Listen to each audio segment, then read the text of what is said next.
मित्रांनो, जरा डोळे बंद करून कल्पना करा. सकाळी उठल्यानंतर तुम्ही मोबाईल हातात घेता, नोटिफिकेशन उघडता आणि पहिलीच बातमी तुमच्या डोळ्यांसमोर चमकते की सोन्याच्या दरात रातोरात हजारो रुपयांची उसळी घेतलेली आहे. आणि चांदीने असा काही इतिहास रचलाय की ऐकूनच काळजात धडकी भरते. क्षणभर तुमचं हृदय जोरात धडधडू लागतं. डोक्यात एकामागून एक प्रश्न फिरू लागतात. नेमकं चाललंय तरी काय? हा खरेदी करण्याचा योग्य वेळ आहे की अजून थांबावं? बजेट अगदी तोंडावर असताना हे सगळं अचानक का घडतंय? मित्रांनो, आज आपण अशाच त्या वादळाच्या मध्यभागी जाणार आहोत, जिथे सोनं आणि चांदी दोन्हीने आपली चाल पूर्णपणे बदललेली आहे, जिथे दर तासाला भाव करवट घेत आहेत आणि जिथे तुमचा एक छोटासा निर्णय तुमचं भविष्य बदलू शकतो. काही लोकांसाठी हा निर्णय मोठा नफा ठरू शकतो, तर काहींसाठी तीच चूक मोठा पश्चाताप ठरू शकते. आज भारतीय सराफा बाजारात जे काही घडलं आहे त्याने फक्त सामान्य ग्राहकच नाही, तर मोठे मोठे गुंतवणूकदार सुद्धा विचारात पडले आहेत. कारण सोन्यात जवळपास 3,000 रुपयांचा चढउतार आणि चांदीत तब्बल 12,000 रुपयांची उडी ही काही साधी गोष्ट नाही. हा त्या मोठ्या बदलाचा इशारा आहे, जो हळूहळू आतून आकार घेत आहे. आता थोडा वेळ थांबून विचार करा. काही महिन्यांपूर्वी ज्यांनी चांदी खरेदी केली असेल त्यांच्या चेहऱ्यावर आज कशी चमक असेल? आणि ज्यांनी नंतर पाहू असं म्हणून टाळलं असेल त्यांच्या मनात किती मोठी खंत असेल? मित्रांनो, हीच तर बाजाराची खरी कहाणी आहे. संधी कधीही दार ठोठावून येत नाही. ती शांतपणे येते आणि शांतपणे निघूनही जाते. आणि ज्याने योग्य वेळी हात पुढे केला तोच पुढे जातो. मागील काही दिवसांपासून तुम्ही स्वतः पाहत असाल, कधी अचानक जोरदार तेजी दिसते, तर कधी कुठलीही पूर्वसूचना न देता मोठी घसरण दिसते. असं वाटतं जणू बाजार कुठल्या तरी अदृश्य शक्तीच्या इशाऱ्यावर नाचतोय. आणि खरं सांगायचं तर ते काही अंशी खरंही आहे. कारण आजचा सराफा बाजार फक्त भारतापुरता मर्यादित राहिलेला नाही. न्यूयॉर्कमध्ये काय घडतंय, लंडनमध्ये काय हालचाल आहे, टोकियोमध्ये काय निर्णय होतोय, दुबईत काय बदल होतोय, या सगळ्याचा थेट परिणाम आपल्या शहरातील ज्वेलरी दुकानापर्यंत पोहोचतो. आज जरी भारतात काही ठिकाणी अंशतः सुट्टी असली तरी आंतरराष्ट्रीय बाजार पूर्णपणे खुले होते आणि तिथून आलेल्या संकेतांनी आजचा संपूर्ण खेळच बदलून टाकला. सर्वात आधी आपण चांदीबद्दल बोलूया, कारण आज चांदीने जे करून दाखवलं आहे ते ऐकून कोणालाही धक्का बसेल. चांदीने आपले सगळे जुने विक्रम मोडीत काढले. 1 ग्रॅम चांदी 357 रुपयांच्या पुढे, 10 ग्रॅम 3,500 पार आणि 1 किलो चांदी तब्बल 3,57,000 रुपयांच्या आसपास पोहोचलेली आहे. आता जरा विचार करा, काही वर्षांपूर्वी ज्या धातूला लोक गरिबांचा सोनं म्हणायचे, आज तीच धातू श्रीमंतांच्या पोर्टफोलिओची शान बनली आहे. एका दिवसात 12,000 रुपयांची उडी ही साधी नाही. ही ओरडून सांगतेय की बाजाराच्या आत काहीतरी फार मोठं शिस्तय. आता प्रश्न असा आहे की चांदीत एवढी आग का लागली आहे? फक्त मागणी वाढल्यामुळेच का, की यामागे अजून काही मोठी गोष्ट आहे? मित्रांनो, सत्य हे आहे की ही तेजी एका कारणामुळे आलेली नाही. या तेजीच्या मागे अनेक थर आहेत. पहिला थर म्हणजे जगभरात वाढत चाललेली अनिश्चितता. जिथे जिथे युद्धाची चर्चा होते, तणाव वाढतो, ट्रेड वॉरची भीती निर्माण होते, तिथे तिथे गुंतवणूकदार सर्वात आधी सुरक्षित आश्रय शोधतात. आणि इतिहास साक्षी आहे की अशा वेळी सोनं आणि चांदी हेच सर्वात विश्वासू साथी ठरतात. दुसरा मोठा कारण म्हणजे डॉलरची कमजोरी. जेव्हा डॉलर कमजोर होतो तेव्हा मौल्यवान धातू मजबूत होतात, कारण जगभरातील गुंतवणूकदारांसाठी त्यांना खरेदी करणं स्वस्त पडतं. सध्या डॉलर इंडेक्स सतत घसरत चालला आहे आणि त्यामुळे सोना चांदीला पंख मिळत आहेत. तिसरं आणि अतिशय महत्त्वाचं कारण म्हणजे औद्योगिक मागणी, विशेषतः चांदीची. इलेक्ट्रिक गाड्या, solar panel, semiconductor, mobile phone, अत्याधुनिक तंत्रज्ञान या सगळ्या क्षेत्रात चांदीचा वापर वाढत चालला आहे. म्हणजेच चांदी आता फक्त दागिन्यांपुरती मर्यादित राहिलेली नाही, तर ती भविष्याच्या तंत्रज्ञानाचा कणा बनत आहे. आणि जेव्हा गुंतवणूक मागणी आणि औद्योगिक मागणी दोन्ही एकाच वेळी वाढतात तेव्हा भावात स्फोट होणं अटळ असतं. आता थोडा वेळ कल्पना करा, जर हेच वातावरण पुढील काही महिने टिकून राहिलं तर चांदी कुठपर्यंत जाऊ शकते? काही तज्ज्ञ तर स्पष्टपणे सांगत आहेत की 4 लाख रुपये प्रति किलो हा आकडा आता स्वप्न राहिलेला नाही. पण मित्रांनो, हेही तितकंच खरं आहे की बाजार कधीच सरळ रेषेत चालत नाही. मध्येच नफा वसुली होईल, भाव खाली येतील, लोक घाबरतील, हात थरथरतील. पण सध्याचा मोठा ट्रेंड वरच्या दिशेनेच दिसतोय. आता आपण सोन्याबद्दल बोलूया, कारण आज सोनंही काही कमी नव्हतं. सोन्याच्या दरात सुद्धा जोरदार उसळी पाहायला मिळाली. प्रति 10 ग्राम हजारो रुपयांची वाढ झाल्यामुळे सामान्य ग्राहकांची चिंता वाढलेली आहे. लग्नसराई जवळ येतेय, लोक दागिने बनवण्याची तयारी करत आहेत. आणि अशा वेळी असे भाव पाहिले की काळजाचं पाणी होतं. पण मित्रांनो, प्रत्येक तेजी घाबरवण्यासाठी नसते. काही वेळा तेजी ही येणाऱ्या मोठ्या वादळापूर्वीची शांतताही असू शकते.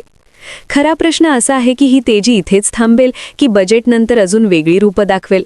याचाच उलगडा आपण पुढील भागात करणार आहोत, जिथे आपण आंतरराष्ट्रीय राजकारण, फेडरल रिझर्व्ह, जपानची धोरणं आणि असे मोठे निर्णय समजून घेऊ जे थेट तुमच्या दागिन्यांच्या किमती ठरवतात. मित्रांनो, आता आपण त्या आंतरराष्ट्रीय बुद्धिबळाच्या पटाकडे वळूया, जिथे जगातील मोठे खेळाडू आपल्या चाल चालत आहेत आणि ज्याचा थेट परिणाम तुमच्या खिशावर पडतोय. सर्वात आधी बोलूया अमेरिकेबद्दल, कारण पुन्हा एकदा तिथे सरकारी शटडाऊनची भीती निर्माण झालेली आहे.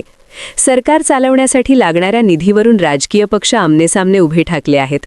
आणि जेव्हा जेव्हा अमेरिकेत अशी परिस्थिती तयार होते, तेव्हा संपूर्ण जगाच्या बाजारात घबराट पसरते. गुंतवणूकदार जोखमीच्या गुंतवणुकीतून पैसे काढून घेतात आणि सुरक्षित ठिकाणी म्हणजेच सोना चांदीकडे धाव घेतात. म्हणजेच अमेरिकेतील एका निर्णयाचा परिणाम थेट भारतातील सराफा बाजारावर होतो. दुसरा मोठा मुद्दा आहे जपान. जपानची अर्थव्यवस्था सध्या अडचणीत आहे. येन चलन मोठ्या प्रमाणावर कमजोर झालं आहे आणि जपान सरकारने स्पष्ट संकेत दिले आहेत की जर गरज भासली तर ते बाजारात हस्तक्षेप करतील, म्हणजेच चलन सावरण्यासाठी मोठ्या प्रमाणावर कारवाई करतील. जेव्हा असे हस्तक्षेप होतात तेव्हा डॉलरवर दबाव येतो आणि जसा डॉलर दबावात येतो तसा सोना आणि चांदी अजून तेजीत येतात. तिसरा अतिशय महत्त्वाचा घटक म्हणजे अमेरिकेची मध्यवर्ती बँक म्हणजेच फेडरल रिझर्व्ह. संपूर्ण जगाची नजर त्यांच्या बैठकीकडे लागलेली आहे, कारण व्याजदरांबाबत काय निर्णय होतो यावर पुढील दिशा ठरणार आहे. जर फेडने नरम धोरण स्वीकारलं तर सोना चांदीला मोठा आधार मिळू शकतो आणि दर आणखी वर जाऊ शकतात. जर फेडने कठोर भूमिका घेतली तर थोड्या काळासाठी भावांवर दबाव येऊ शकतो, पण दीर्घकालीन ट्रेंड तरीही मजबूत राहण्याची शक्यता जास्त आहे. आता जरा तांत्रिक दृष्टिकोनातून पाहूया. सोन्याने आपला जुना रेझिस्टन्स झोन मोडून काढला आहे. म्हणजेच ज्या पातळीवरून आधी भाव खाली यायचे तेच तर आता सपोर्ट बनले आहेत. याचा अर्थ असा की भविष्यात भाव खाली आले तरी तिथे खरेदी वाढू शकते आणि बाजार पुन्हा वरच्या दिशेने वळू शकतो. चांदीनेही महत्त्वाचे स्तर पार केले आहेत आणि एकदा असे झालं की बाजारात नव्या तेजीची गोष्ट सुरू होते. आता भारताबद्दल बोलूया. भारतात सोना चांदीचे दर ठरवताना फक्त आंतरराष्ट्रीय भाव पाहिले जात नाहीत, तर डॉलर आणि रुपयाचा दरही तितकाच महत्त्वाचा असतो. जर रुपया कमजोर झाला तर आंतरराष्ट्रीय बाजार स्थिर असला तरी भारतात दर वाढू शकतात आणि जर रुपया मजबूत झाला तर थोडीफार दिलासा मिळू शकतो. सध्या रुपयावरही दबाव आहे आणि त्यामुळे आंतरराष्ट्रीय तेजीचा पूर्ण परिणाम भारतीय बाजारात दिसतोय. आता सामान्य माणसाने काय करावं हा सगळ्यात मोठा प्रश्न आहे. समजा तुमच्या मुलीचं लग्न 6 महिन्यांनी आहे. तुम्हाला दागिने घ्यायचे आहेत. तुम्ही गोंधळात आहात की आत्ता घ्यावं की थांबावं? मित्रांनो, याचं एकच उत्तर नसतं, पण एक शहाणी रणनीती नक्की असते. ती म्हणजे संपूर्ण रक्कम एकाच वेळी गुंतवण्यापेक्षा टप्प्याटप्प्याने खरेदी करा. जेव्हा थोडी घसरण दिसेल तेव्हा थोडं घ्या.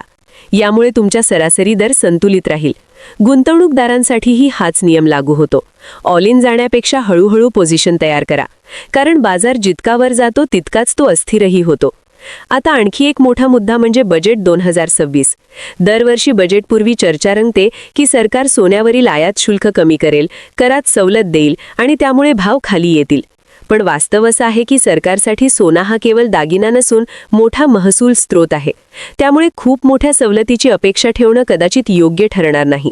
हो, एखादा छोटा निर्णय घेतला गेला तर त्याचा मानसिक परिणाम बाजारावर होऊ शकतो आणि काही काळासाठी भाव थंडावू शकतात, पण दीर्घकालीन दिशा आंतरराष्ट्रीय घटकच ठरवतील. आता जरा भावनिक बाजूकडे वळूया. भारतात सोनं म्हणजे फक्त गुंतवणूक नाही, तर परंपरा आहे, श्रद्धा आहे, संस्कृती आहे. लग्नकार्य असो, सणवार असो, सोनं शुभ मानलं जातं. म्हणूनच जेव्हा सोन्याचे दर वाढतात तेव्हा फक्त खिशावरच नाही तर मनावरही परिणाम होतो. पण आपण हे समजून घेतलं पाहिजे की बाजार भावना पाहून चालत नाही, तो आकडे आणि घटनांवर चालतो आणि जो माणूस हे नियम समजून घेतो तोच दीर्घकाळात जिंकतो. पुढील भागात आपण आजचे ताजे दर वेगवेगळ्या कॅरेटप्रमाणे पाहणार आहोत आणि त्याचबरोबर पुढील काळात कोणत्या संकेतांकडे लक्ष ठेवायचं हेही समजून घेणार आहोत, जेणेकरून तुम्ही योग्य वेळी योग्य निर्णय घेऊ शकाल. मित्रांनो, आता आपण आजच्या ताज्या भावांकडे पाहूया आणि त्याचबरोबर पुढील काळात बाजार कुठल्या दिशेने जाऊ शकतो याचा अंदाज घेऊया. सर्वात आधी 18 कॅरेट सोन्याबद्दल बोलूया. आज 18 कॅरेट सोन्याचा 1 ग्रॅमचा भाव 12,000 रुपयांच्या पुढे गेलेला आहे आणि 10 ग्रॅमचा भाव जवळपास 1,25,000च्या आसपास पोहोचलेला आहे. याचा अर्थ अगदी स्पष्ट आहे की मध्यमवर्गीय कुटुंबांसाठी दागिने बनवणं दिवसेंदिवस कठीण होत चाललेलं आहे. आता 22 कॅरेट सोन्याकडे वळूया, कारण भारतात सर्वाधिक दागिन्यांसाठी हाच कॅरेट वापरला जातो. 22 कॅरेटमध्ये 1 ग्रॅमचा भाव 15,000 रुपयांच्या आसपास, तर 10 ग्रॅमचा भाव 1,53,000च्या पुढे गेलेला आहे. काही वर्षांपूर्वी जिथे 10 ग्रॅम सोनं 40-50 हजारात मिळायचं, तिथे आज ते 3 पटीपेक्षा जास्त झालं आहे. 24 कॅरेट म्हणजेच शुद्ध सोन्याचे दर तर अजूनच वरच्या पातळीवर आहेत. हे सगळं पाहिल्यावर एक गोष्ट स्पष्ट होते की ही तेजी अफवा नाही तर वास्तव आहे. आता प्रश्न असा आहे की पुढे काय होऊ शकतं? मित्रांनो, येणाऱ्या आठवड्यांमध्ये काही अतिशय महत्त्वाचे घडामोडी होणार आहेत. फेडरल रिझर्व्हची बैठक, बजेटपूर्व चर्चा, आंतरराष्ट्रीय राजकीय हालचाली या सगळ्याचा थेट परिणाम बाजारावर होईल. जर डॉलर आणखी कमजोर झाला तर सोनं आणि चांदीत अजून तेजी दिसू शकते. जर अचानक काही सकारात्मक बातमी आली तर थोडीफार घसरणही शक्य आहे. पण सध्याचे संकेत पाहता मोठ्या ट्रेंडची दिशा अजूनही वरच्याच बाजूला दिसतेय. आता एक महत्त्वाची सूचना, जर तुम्ही गुंतवणूकदार असाल तर फक्त भाव पाहून निर्णय घेऊ नका. तुमची गरज, तुमची आर्थिक क्षमता आणि तुमचं उद्दिष्ट आधी ठरवा. छोटे गुंतवणूकदार असाल तर गोल्ड ETF, गोल्ड सिप यांसारख्या पर्यायांचा विचार करू शकता. जर तुम्हाला प्रत्यक्ष सोनं घ्यायचं असेल तर हॉलमार्क तपासूनच घ्या, पक्क बिल घ्या आणि नेहमी विश्वासार्ह ज्वेलरकडूनच व्यवहार करा. मित्रांनो, लक्षात ठेवा, बाजारात भीती आणि लालच हे दोन्ही धोकादायक असतात. भीतीपोटी विक्री करणारा बहुतेक वेळा तोट्यात जातो आणि लालचापोटी खरेदी करणारा बहुतेक वेळा उच्च भावावर अडकतो. शहाणपण यातच आहे की भावना बाजूला ठेवून माहितीच्या आधारावर निर्णय घ्यावा.